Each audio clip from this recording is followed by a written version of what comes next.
Voici un exercice qui va permettre de déterminer la matrice d'adjacence d'un graphe. Alors on prend un support concret, on est donc dans un château avec les salles qui sont numérotées de A à I, ça permet donc aux visiteurs de mieux se repérer. Et on donne le graphe qui est ici et qui donne les parcours possibles des visiteurs dans le château, c'est-à-dire que chaque arête donc indique que l'on peut passer d'une salle à l'autre. Et on vous demande donc de déterminer la matrice d'adjacence de ce graphe-là. Alors, pour déterminer la matrice de ce graphe, vous voyez que ici, on nous demande de classer dans l'ordre alphabétique. C'est souvent le cas parce que ça permet d'être méthodique et de ne pas faire d'erreur. Si vous mettez les sommets dans un ordre quelconque très aléatoire, ça va être très compliqué pour se repérer. Donc, essayez, même si on ne vous le dit pas, faites-le toujours, prenez l'ordre alphabétique. Pour faire cette matrice, on a donc ici 9 sommets, donc puisqu'on va de A à I, on a 9 sommets, donc ça va être une matrice carrée de taille 9, donc ça va être long.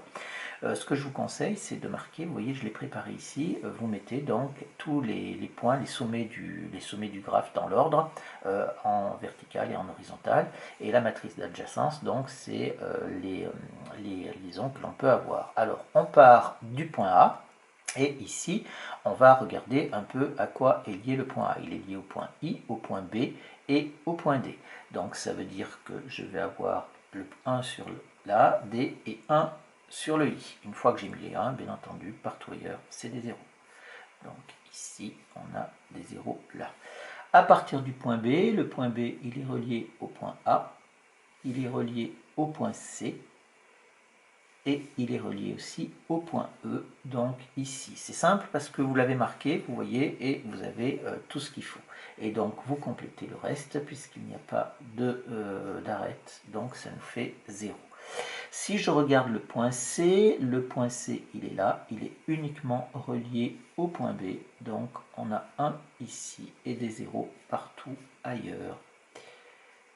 Voilà, ensuite le point D, donc il est là, lui il y a 1, 2, 3, 4, donc il est lié au point A, il est lié au point I, qui est là, il est lié au point G, il est ici, et enfin au point E, qui est donc là, et on a donc des zéros partout ailleurs, etc.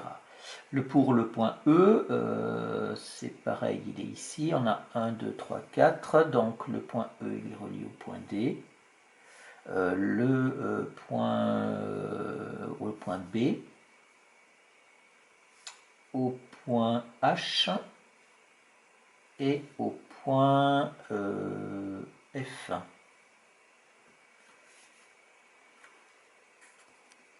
Alors j'ai fini de compléter cette matrice et donc vous n'oubliez pas après de mettre la parenthèse autour ici et là. Voilà, j'espère que je ne me suis pas trompé.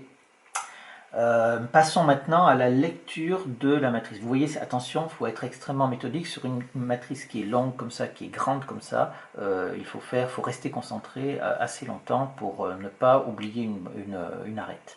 Alors, la question 2, on vous donne donc la matrice m à la puissance 4 ici, avec donc tous les coefficients qu'il y a ici.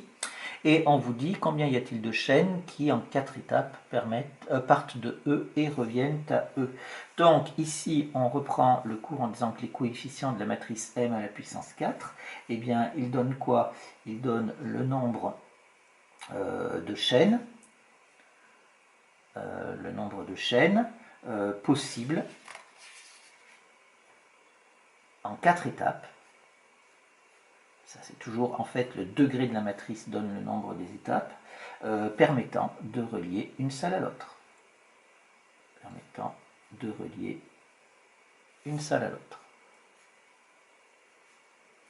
Donc, une fois qu'on a dit ça, bien sûr, il suffit de lire les coefficients de la matrice pour répondre aux questions. Donc, si je prends le petit a, je cherche donc en 4 étapes pour aller de E à E. Alors, A, B, C, D, E, je suis ici.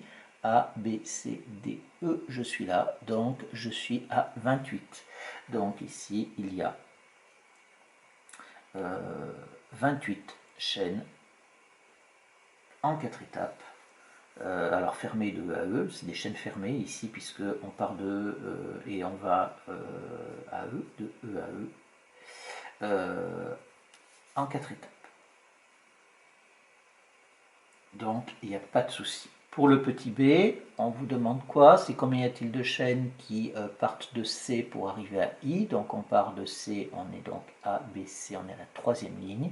Et I, c'est le dernier point. Il y a deux chaînes. Il y a donc deux chaînes en 4 étapes. En 4 étapes pour aller donc de C à I.